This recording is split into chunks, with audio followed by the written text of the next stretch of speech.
So I wanted to introduce Josie to all of you guys on the one hand, but I also wanted to talk about the Aydelott Fellowship, which is a pretty extraordinary opportunity for our students and students from 3 other Southern schools of architecture, Auburn, Arkansas, and Mississippi State, to send students once a year, typically with a $20,000 grant, to go look at architecture, to experience tangibly the things that we're going to make ultimately, or things that have deep cultural significance for us or for other cultures. And so I think the opportunity that the Aydelott provides everybody in the school is to go see something that you've never seen before, to connect 4 of those things into something that's a kind of a way of both analyzing that work, but also communicating that work. So the Aydelott provides an opportunity to see something special. It also provides the student with the opportunity to come back and share that experience, but also share the knowledge that comes from that experience. So the idea that what we do as architects, as designers, is to shape space and to shape the rituals of space and to shape the quality of space has to come from our experience of the world. And so the Aydelott provides us with, and provided Josie specifically, and Gabe also, with the opportunity to see remarkable things. It was a really unique event because we were in COVID, and we still are to some degree. But the opportunity was limited to basically the contiguous United States. So this is great because it instead of going to a distant temple in Thailand, we have had the opportunity for our students to see something close to home and to talk about those aspects of culture and time and space close to home. So with that, Josie Tennell from Franklin / Brentwood, from Middle Tennessee, as she says, is a 5th-year architecture student, and also at the beginning of her +1 for an MLA. She's a sustainability minor. She is active in a group called Speak, which engages environmental awareness in Knoxville. And she's a Chancellor's Honor Scholar. So she's smart, wise, kind, generous, and she's going to tell us a lot of things about things she knows. Indigenous architectural traditions of North America, which we all think we know because we know what teepees are. And I think that if you want to think about how complex those relationships are with us and our history, it's going to be fun to hear what she has to say. So I'll read briefly what her proposal stated at the outset. I wish to travel to 4 distinct Indigenous architectural sites in order to understand the techniques and construction methods that have been passed down from generation to generation and that use local resources. As Americans having one of the highest consumption rates and ecological footprints of any developed nation, we must learn to adapt and respond to our climate in the way that we build, or we will continue to run out of resources, create a hotter planet, and kill off other species. Through this Aydelott Travel Scholarship, I wish to learn from the first people to build on this land and create a resource that other contemporary sustainable architecture and designers can use. So with that, Josie.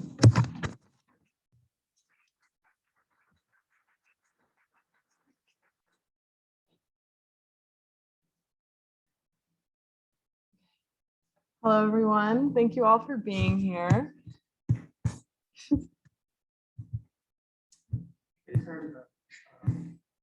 What? No, I don't know how to do that.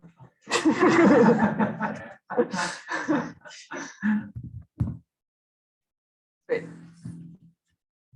Okay, so When I was working on my proposal for my 4 sites in order to receive the scholarship, I wanted to travel to distinct ecological regions throughout the United States. And so the 4 sites I chose from left to right, I chose Cahokia Mounds in Southern Illinois, outside St. Louis, and I'm focusing on Monks Mound there. My second site is Chaco Canyon, Pueblo Bonito in New Mexico. My third site is Wupatki Pueblo in Wupatki National Monument. And then my 4th site is the Athabascan home reconstructed in the Alaska Native Center in outside Anchorage, Alaska. And so I chose these sites because since I was focusing only on North America, I wanted to pick 4 distinct regions in order to understand how Indigenous people have responded to the different needs of these climates and how they use local materials that were available to them to address these conditions.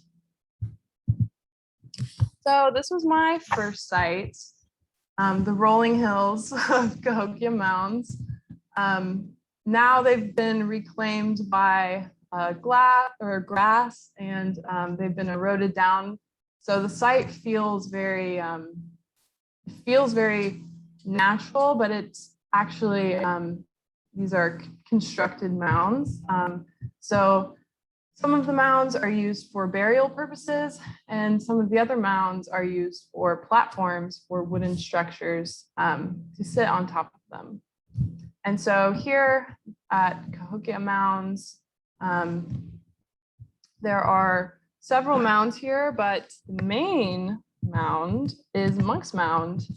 And so here you can see Monks Mound. It is the largest earthwork mound in North America. And it was made by the community through individual baskets of earth. So this was a large communal project in order to build this mound. And all of the other mounds in the region are oriented towards this one. So from any of the other mounds on site or even across the creek, you could see Monks Mound and the people on top of Monks Mound.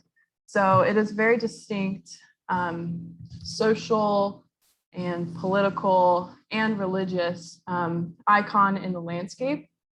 And to the left, you can see there's like a central area that Monks Mound resides in. So it was a metropolitan area by the Mississippian culture.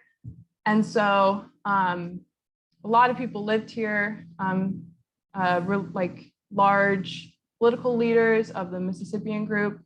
And so the Monks Mound was, there was a structure on top. You can see the 2 ramps leading up to that.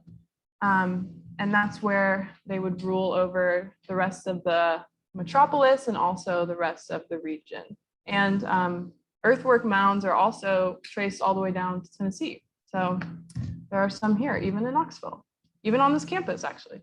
And so stretching out from Monks Mound, you can see this flat area. That was the central plaza. So they had other buildings there. They also had a ball court. They had a game called Chunky that they played. And then there was also a large defense wall added later on.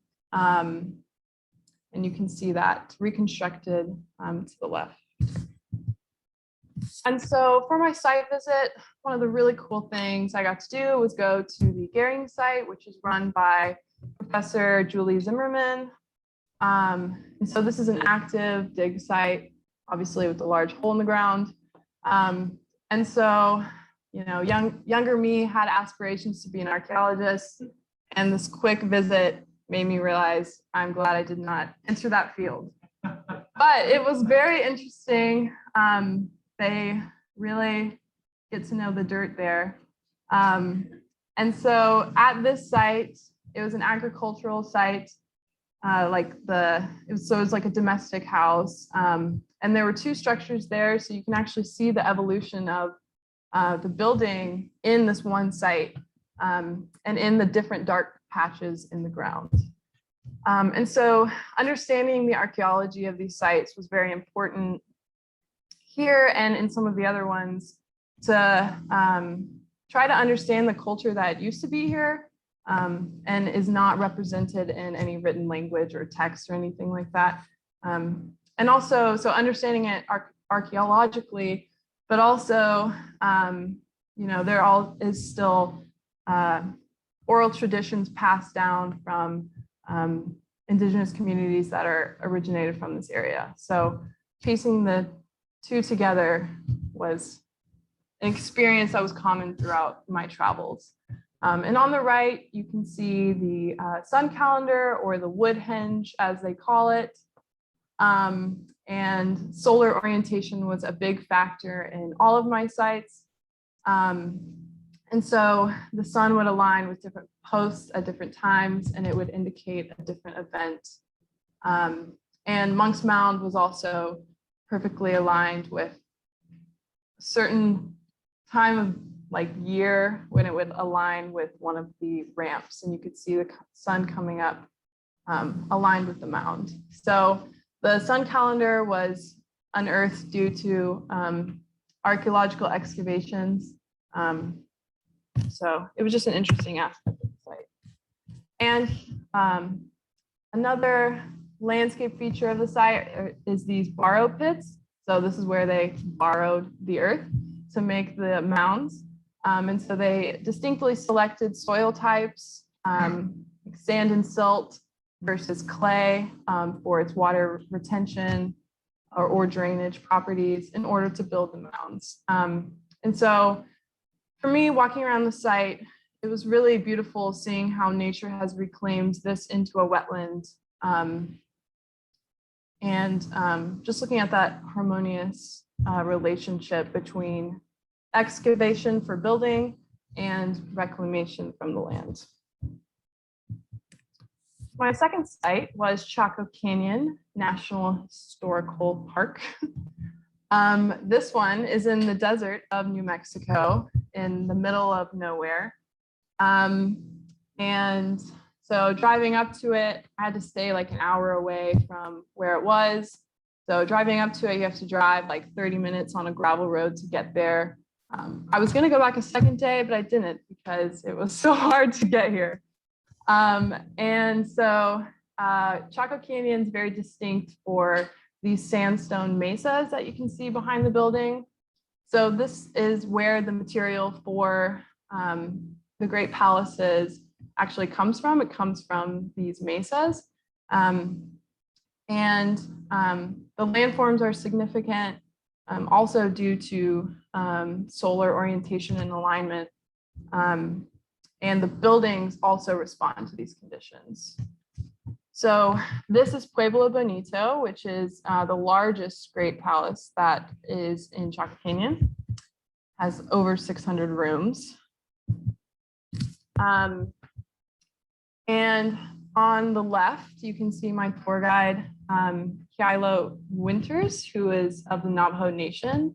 And so his perspective was really, really beneficial to the experience here, because he was able to really bring to life the culture that used to live here. So he has obviously researched the archaeology and history of the site, but he also has supplemented his knowledge of it with stories that the elders of his clan told him of the times and the people that resided in Chaco Canyon. So it was really cool to see the super historic old building, and then hearing how the stories from this place have still been passed down today. And so these great palaces, they're called great houses by most archaeologists, but I think the term palace is more in tune with the program. So these were more like embassy buildings. So people from all over the region would come in during a significant event. And that's why they had so many rooms. So you would get like a room to sleep in, and then you would also get a room to store your things in, since you just walked a lot of miles to get in the desert to get here. And then these rooms, the kivas, which are large, circular, buried into the ground rooms, they were where the main social gathering would occur. And so, you would have all the families visiting, traveling to the region. They would come here, and then, the chief priests would come and in their regalia, and it would be a large ceremony. And so it was a very, like social and religious experience. And then the room to the right is from Aztec ruins, which is north of the site. It's another community that was related to the Chaco world. And they have reconstructed a kiva. So kind of got to feel what it was like to really be in that space and be fully enclosed with just glimpses of light. And so this is what Chaco Canyon is known for, the great masonry of the palaces. And so with Pueblo Bonito, it was built in a series of stages due to like intergenerational planning. So the building was occupied for over 100 years. So it was built in sections, and throughout the walls, as you're walking down, you can see the evolution of the building in the stone wall types. So, they're just learning as they go and figuring out what materials weather best and require less maintenance, things like that. And then on the right, you can see a distinct corner cut out there. And this was probably used, the sun would shine through this opening and illuminate a mural in the following room. So that's just another example of the solar alignment orientation. And for my third site, I went to Wupatki National Monument, which is in Arizona, outside Flagstaff. Here you can see that distinct red sandstone that really pulls this project apart from the other ones. And so this community was a little bit later than Chaco Canyon, but it was a series of different cultural groups coming into this region following the eruption of a volcano.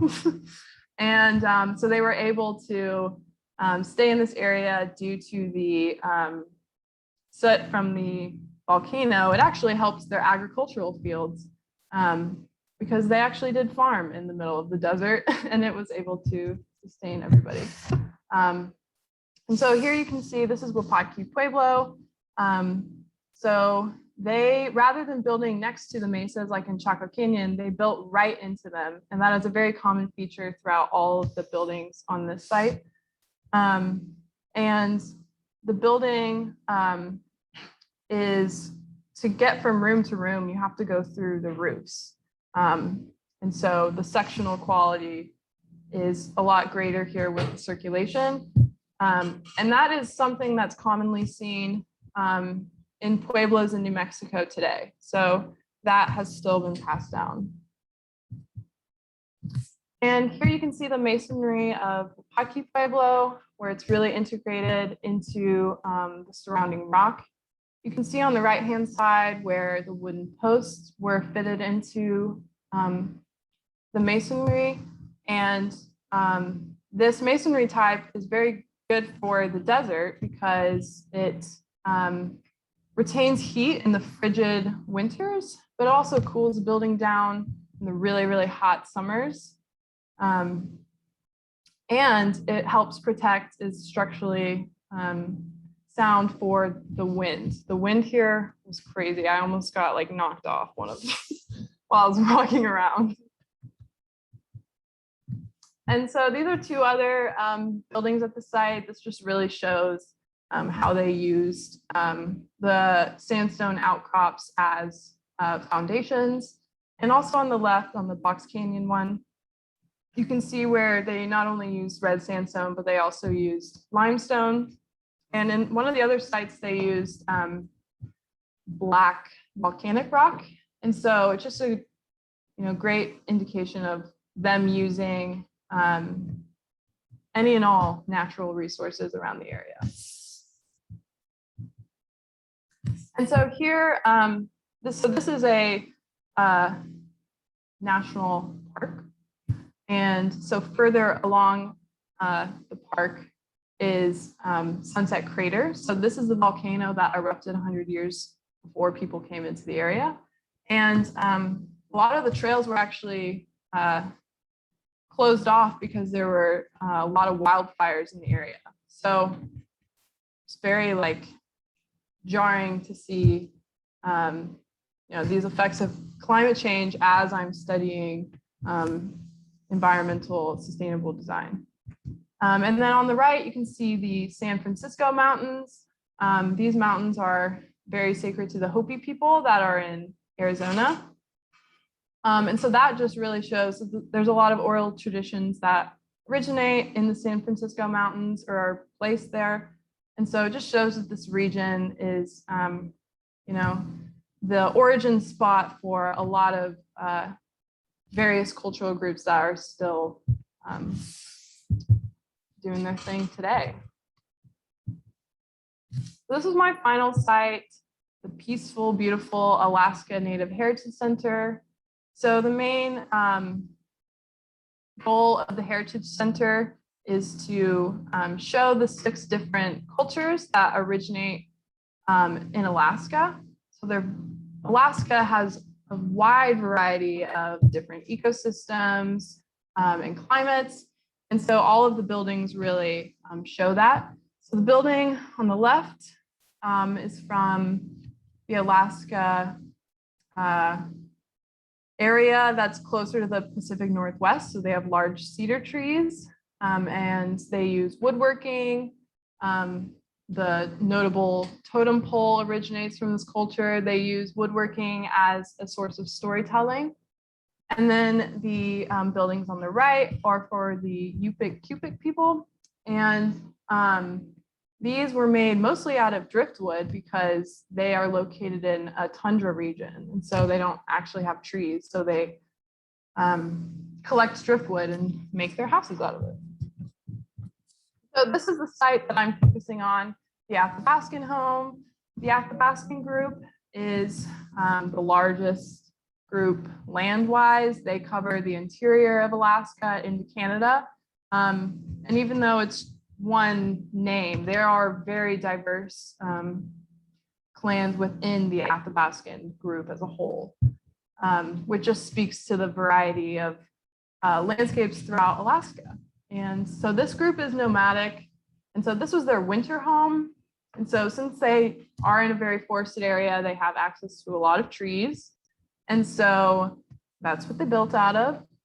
The structure to the back left is where they would store their food, and they would put it a mile away so that bears would not attack their home. If they put it right next to their house, that would not be good.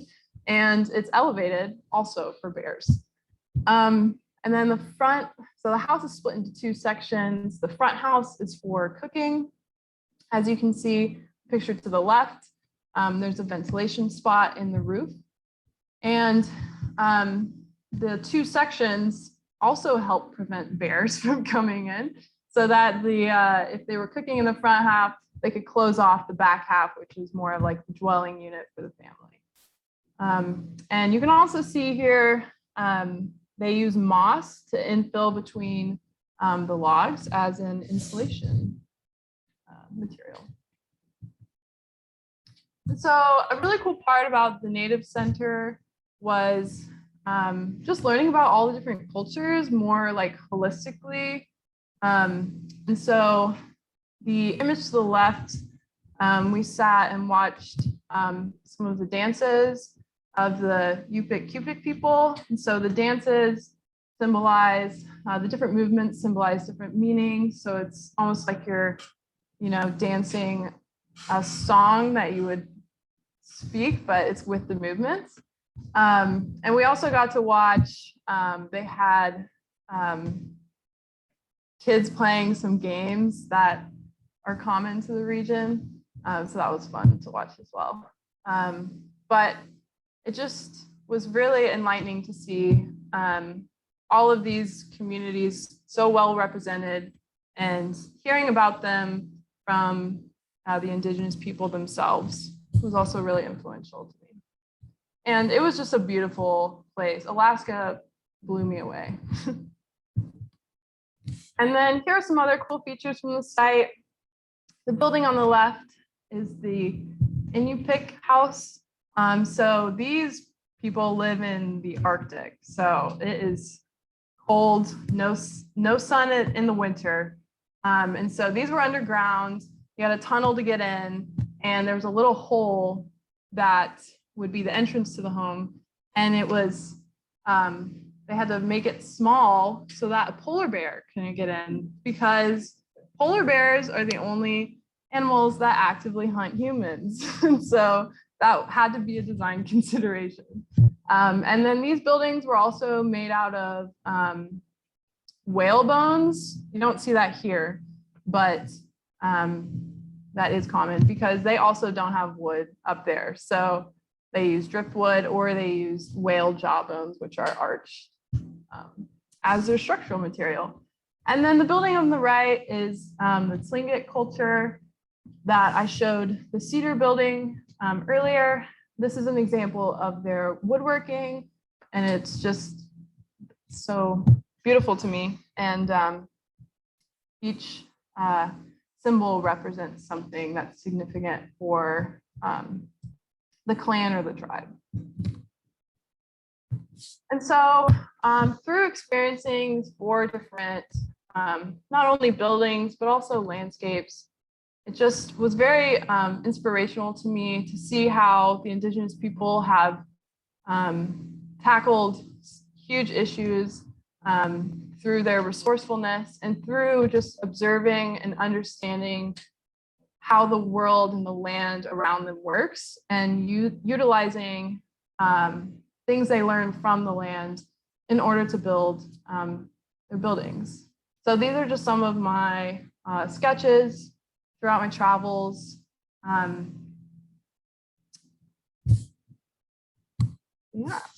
As we, kind of learn to design for a new climate that is due to Western industrialization, I think it's really important that we look to these people that have been stewards of this land for generations upon generations, and learn from them and really respect their building practices.